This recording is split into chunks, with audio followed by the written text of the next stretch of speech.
Today we're going to be taking a look at gaming channels, how to become successful as a gamer on YouTube, how to make great gaming content on YouTube, and more. This video is dedicated to one of my subscribers who's had a bunch of questions, that anxious gamer. We're going to go take a look at him. He's a brand new channel trying to figure out how to make it on YouTube. Aren't we all? Who am I? I'm a YouTube consultant with nearly 10 years of experience. I've helped channels grow from 0 to over 1 million subscribers, and I'd like to help you today. So without further ado, as always, we're going to hop open the screen share, pop that right open, and you can see this is my subscriber's channel. He's had a ton of questions, which are great questions, and a lot of words of support, so thank you, friend of the channel, that anxious gamer.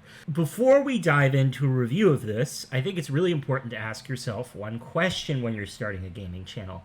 Who do you aspire to be? Who do you want to be like?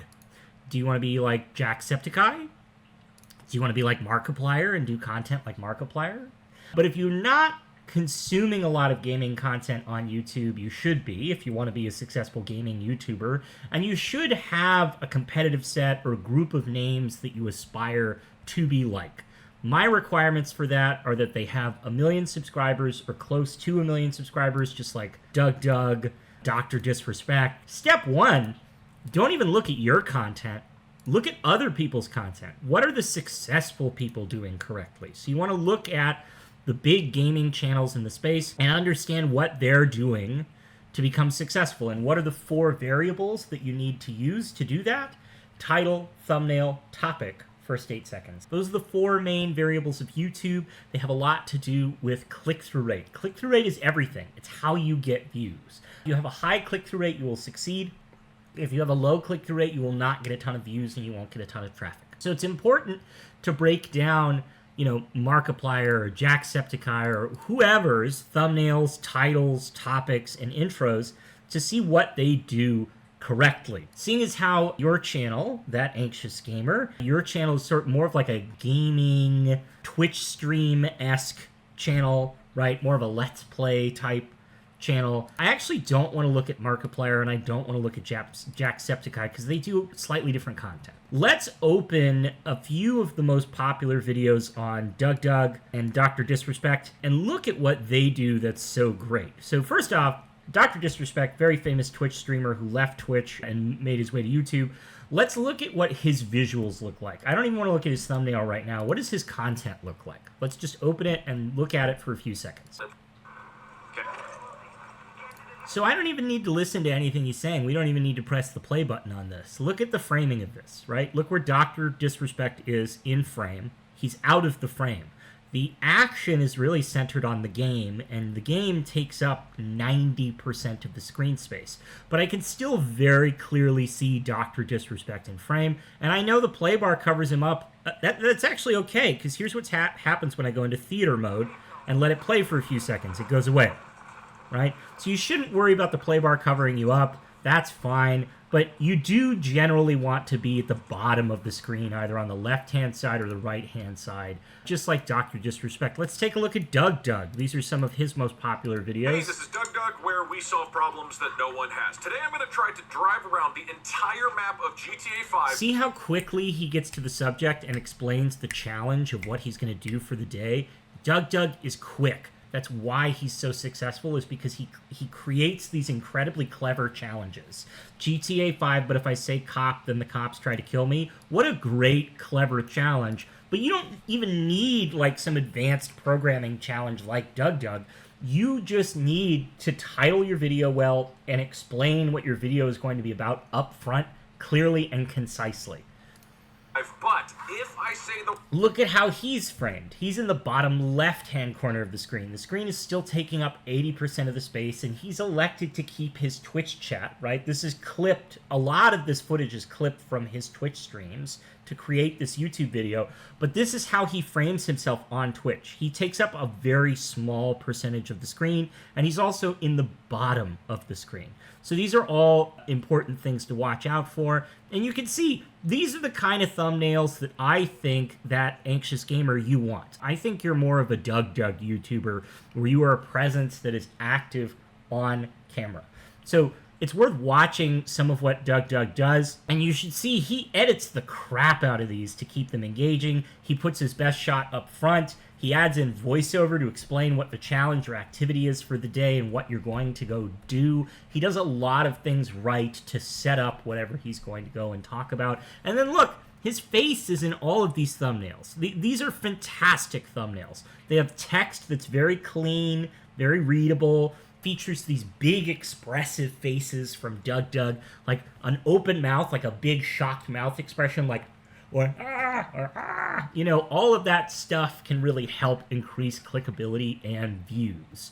Also, like risque images, characters that are shirtless, characters with big chests, like these are all things that can help you get clicks, as we see on Markiplier's channel, right? Like that's the gaming space. These are thumbnails that people click on. Five Nights at Freddy's is how Markiplier became popular, so any Five Nights at Freddy's content he does is going to get him a lot of clicks. But these are also great examples in like thumbnails that have no text that are super engaging. You cannot title videos the way Markiplier titles them. Markiplier has terrible titles. Why can he get away with that? Well, he has 34 million subscribers and has spent nearly a decade building his audience. You haven't. That's why I don't want to focus on Jacksepticeye and I don't want to focus on Markiplier, because they can break the rules. That Anxious Gamer or any small gaming channel is going to have to follow the rules to become successful. Another thing I want to point out, these channels are very consistent. They're very consistent about the style of content they put out. They're very consistent about their thumbnail style or tone. They're not doing, say, a movie review and then a game review. It's all games all the time. And if they do if they do walkthroughs, that's all they do. They do walkthroughs. If they do Let's Plays, that's all they do. They do Let's Plays. If they do goofy, weird content, that's all they do. They do goofy, weird content. So even though these are gaming channels, they niche down and they actually pick specific types of games to play, or they have a specific tone or editing style that's really specific and unique to them. So these are things for you to think about, is what's my consistent style? What's my consistent tone of voice? What's the genre of game that I want to play? Am I a horror gamer? Do I just play Silent Hill games? Oh, do I play third-person FPS games? Like, those are all genres, and that can help you narrow down your specificity. Now, if you're wondering why I have these Poppy Playtime tabs up, this is an example of an activity that you can go and do yourself, right? So when I type in Poppy Playtime, there are all of these suggested searches. And I don't know if you're familiar, but there are a lot of genres on YouTube, like playthroughs, reactions, let's plays, all sorts of stuff. And so as you're typing in different words, you'll see different things come up.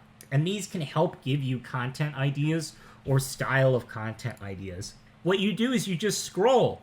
What are these people doing with their thumbnails and titles that allowed them to get 19 million views? This is a great example because it's a bad example. Now, that's going to make sense in a second when I explain it. Markiplier has 30 million subscribers. He can do whatever he wants and he will get views. While this is a great thumbnail, this is a terrible title because it doesn't have any specificity to it. So let's start to scroll down and see stuff that we like. This is an amazing thumbnail. Full game walkthrough, no commentary. Again, let's go look at the Game Archivist. This channel only has 40,000 subscribers, so they did something right to earn 2 million views. They had a great thumbnail. They probably had a great intro. They have a great title. So a channel that has very few subscribers but got a lot of views on something, that is one to pay attention to and monitor, because it means that they're doing something special that allowed them to break through the noise and become one of like the top 4 results when you search them on YouTube. This is another great title thumbnail. This game is cursed with big expressive faces, right? We see big expressive faces. We have very clearly readable text there. Open mouth, right? Isn't that funny that the Poppy Playtime monster has this giant open mouth? And then for you, because I saw you did a Resident Evil video, that Anxious Gamer, just scroll through Resident Evil 4 content or Resident Evil content and see what comes up. And make sure that the channels are smaller. Like, this channel has 13 million subscribers. That's probably why they got 1 million views. So they're probably not a good example of what to look at. However, Sky T only has 46,000 subscribers, and she's like one of the top 10 results here. I wonder why. She must be doing something right with her thumbnails, her titles, her intros. You kind of get the idea, right? Also, something that I'm seeing with a lot of these vlogger gaming channels is that they put themselves actively in the thumbnail and at the bottom of the thumbnail, not at the top. So I don't have to be like this amazing YouTube analyst with 10 years of experience to see what works and what doesn't, right? You just need to do the research work. You need to find 5 or 6 channels that you aspire to be like, that are making the kind of content that you like. And then you also want to search trending games, look at games that are coming out, see how other people are covering them and how other people are ranking in search. And you want to take this with a grain of salt, because anybody who has 30 million subscribers is going to get 10 million views. You want to make sure you're looking in particular when you search at small channels that broke through the noise and got a ton of views. So now we're going to give you a review. I hope you're ready and not too nervous of your channel, and give you some quick pointers here. So first off, something that we just looked at, right, with Doug, Dr. Disrespect, and a few others, they don't let themselves hang in the middle of a thumbnail like that. There's no cutoff. It just doesn't look super professional. So if you do want to include your face in the thumbnail, I'd highly recommend putting yourself at the bottom of the thumbnail, even if you get cut off by the time code a little bit. Like this thumbnail, Let's Play Resident Evil 4 Blind, is outstanding because I can clearly see you, like you're rooted to the ground. You're not just floating randomly cut off in the middle of the image. Your text needs work. Like, holy, this is bad. It's okay. It's not really dynamic. Like, why is it there? Does it look like a big reaction? I'm also seeing a lot of your text is really thin. It's very thin and hard to read. You got to make your text thicker. You might even want to give it a border so it's clearer to see. So right off the bat, your thumbnails need a bit of work. Like, this is a great action shot. It's very clean, this big alien face, but you're floating in the middle of the thumbnail, which makes me think that you're not super professional, because the professionals, they're always at the bottom, right? They're not floating in the middle of the screen or on their thumbnails. It's also hard to read this text. So while this shot is a great shot, you picked a really cool shot of this alien, the text isn't super great. You got to work on the text a little more. I love your reaction, but you're kind of floating in the middle of the image, and you probably need to be a little bigger. Your face needs to be a little bigger in frame. So I would put yourself at the bottom right of this thumbnail and kind of blow it up a little bit. Let's Play Resident Evil 4 Blind. You have a great shot of you, but this gameplay shot is boring. I'm not seeing anything other than somebody standing here looking at a house, right? That's not a good action shot for a thumbnail. This shot is okay, but it's too wide. So he's back, Chainsaws and Terror. That thumbnail shot, like, it's really intimidating, and you have this cool guy with a chainsaw, but he's like 50 feet away from me. You gotta put him right up in my face, like here, like, look at how close I am. Ah, that's what you gotta do. You gotta do real insane close-ups. And so that's why this works, 10 tips to crush anxiety today, because you have this zoomed in thing. Another note, you are not consistent, my friend, and that's the most important rule of YouTube. So a movie review should not be on a gaming channel, and 10 tips to crush anxiety should not be on a gaming channel. If you want to do movie reviews, you got to start a movie review channel. If you want to give advice on like how to improve your mental state, you have to do an advice channel or a mental state improvement channel. So I'd really hone in hardcore just on the gaming content. Drop the movie review content, drop everything else, and just focus on a really hyper-specific niche, which for you seems to be horror games, because those are the last few games that you've played. But you really got to pick a niche and focus down a niche, however you say it. You got to really focus in and pick the kind of content that you want to make and be super consistent within that genre. So, all right, I'm just going to do horror game content. That's all I'm going to do. And my next 10 videos are going to be about this specific game. Also, like, these titles are actually pretty good. I would consider trying to get the main keyword at the front of the title. So Resident Evil 4 : blind let's play, or I play it blind. Can we survive Del Lago? But you don't need that. It's just way too specific. So, like, what is the activity? If it's a blind let's play, is it a blind reaction? A blind reaction is a format. But playing it blind, then you could say Resident Evil 4 blind reaction let's play, and that's really all you need to say, and then you can include the part at the end. By the way, this is a great action shot, but this text of holy, this is bad, you included the right text. I think you need to play with the font or the positioning of the text so that it doesn't cover up the image. I also don't think that, again, you should be floating in the middle of the thumbnail. So now let's open 2 or 3 of these and just take a look at the first few seconds. Let's play Resident Evil 4 Blind. Can we survive Del Lago? Let's actually look at the first couple seconds. So This is a common mistake I see YouTubers make, which is they put a little intro sequence with sound and visuals at the front of their video. You don't need this. Kill it. Trust me. You're going to get so much more engagement and views up front if you don't have these little intro sequences. I know I showed you Doug earlier, and he always has that like little bell pepper that falls on screen. You don't even need that. Nobody does. Everybody likes to do it because it makes them look professional, but it does not help you get more views. It actually doesn't help you get more engagement either. So my recommendation is to drop this animated intro sequence. Yeah, you don't need any of this. Okay, good. Beautiful. Okay, so you're floating up in the middle of the screen, which just looks kind of weird. I would drop yourself to the bottom right or the bottom left so that you look rooted in the ground and you're not like floating up in the middle of the space. It's also important to know, like, for most video games, the top part of the screen is like the most important part, and you're kind of covering it up. I think you're the right size, but you got to be at the bottom and you got to be out of the way. Maybe even make yourself a little smaller. The game should cover 80 to 90% of the screen, and currently you're covering like a fifth of the screen, which is a total YouTube no-no. To that anxious gamer, let's get right back into it. On the last episode, we went past... The audio is okay. I wish you had a better microphone, and then I also wish you enunciated a little more. Let's see. Church. We couldn't get in, but we went past it. It's not bad. I could live with it. We got some new stuff from the vendor, and so now I think we can't go up here either. We're going to be exploring down to the lake. So this is a little bit of advice on how to present. Like when you watch me right now, let's drop the screen share for a second. What am I doing?